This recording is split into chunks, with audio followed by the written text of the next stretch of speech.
Drug dealing just to get by. Stack your money till it gets sky high. Supposed to make it past 25. Joke's on you, we still alive.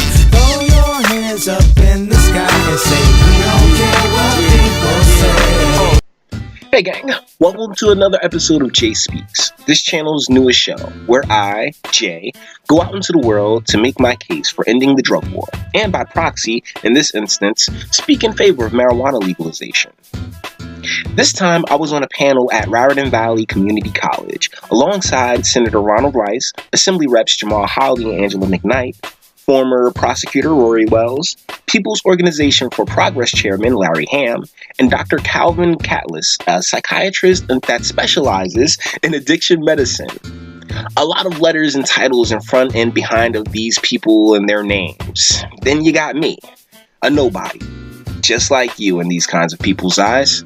I was asked because it was last minute and I had spoken in front of P.O.P recently on behalf of the Drug Policy Alliance to get that organization on board with their new solutions campaign. I don't ever want to come across like I ignore anyone's objections, even Senator Rice's. I completely understand where he comes from. He says, hey, we don't know what we're signing. There's always going to be this underlying thing. He uses bail reform as an example because it's underfunded. And I get that. But the overarching drug war has done nothing for us. It's just devastating. And there is really no retort to that. And one of the things that Senator Rice really hops on when I say that I align with the Drug Policy Alliance is George Soros. Because he believes that I don't know who George Soros is. Well, guys, I'm gonna tell you who George Soros is. He's probably one of the scariest motherfuckers that ever walked this planet, okay? There are legends of this man being able to destroy entire economies on a whim. He is like, he literally looks like Senator Palpatine from Star Wars. I mean, he's a seemingly ominous figure. But the deal is that the Drug Policy Alliance is the only game in town when it comes to ending the drug war full stop. So, enemy of my enemy is my friend, and unfortunately, I don't take enemies in the form of people. I take enemies in the form of concepts and ideas. And the drug war is my greatest enemy, so I have to align wherever I have to do to slay the dragon and do what's necessary. Or what I've been commanded to do.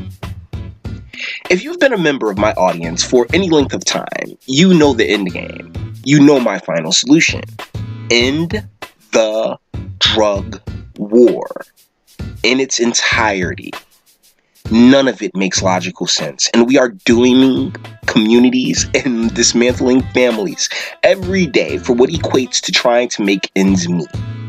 Our government has played on the edge of this sword for far too long, in that manner eroding organized and protected labor, replacing it with a gig economy while raising their own pay, citing the same inflation they ignore while discussing wages and job numbers. So if this is the last time I'm ever invited to do a panel, I wouldn't be surprised. I definitely brought up that topic in my defense of bringing the manufacturing and production of cannabis to urban communities.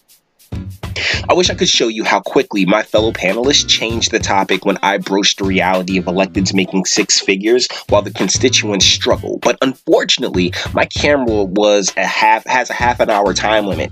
And being on the panel, I was unable to get the entirety of the event. All I got was the first 20 minutes, and I spent most of that listening to detractors continue to sell the exact same lies that got us into this drug war mess in the first place.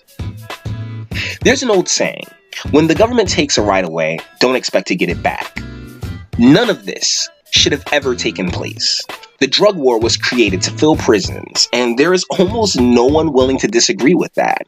We all agreed that the incarceration needs to stop, but even Jamel Holley, who is a friend of the channel, and honestly, I'm a little biased with both Virgos, in my opinion, a good dude. Even he balked at the idea of putting nonviolent offenders in the industry when it only seems fair to allow the same thing that ruined their lives to fuel their future. Assembly Rep McKnight was still undecided when it was over. Brother Larry Hamm is for legalization, and he got me back to the hood, so thank you, sir. Senator Rice isn't going to budge on this anytime soon, and without a strong push from those he represents, there's no reason for him to. That's why I was so appreciative to be able to share the stage with the man that's represented my hometown in Trenton since I was 4 years old. Meaning, when he started representing Irvington, it was far better off than it is now, and that happened on his watch. No shade, but why pick now to start championing decriminalization when legalization is on the table? The deterioration of our community has been well documented. And at any point, if any of the elected, it's not just Rice, had said anything about decrim or we need to stop filling prisons before now, then it wouldn't come across as disingenuous as it does.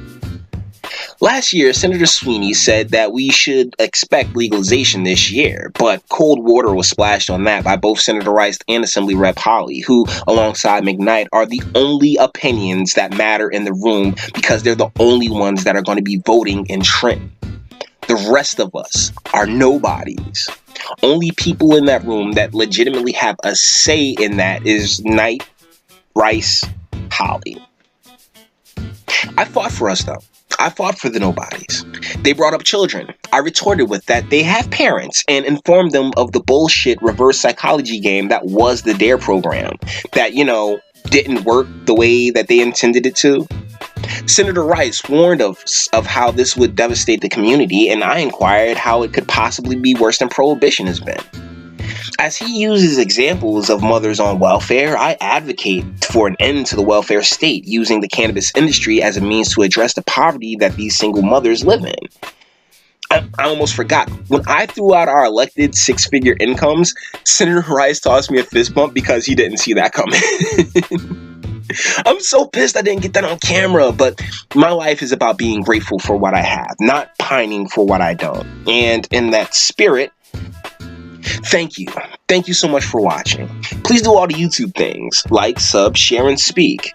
If this is the last Jay Speaks, I went out swinging, guys. I promise.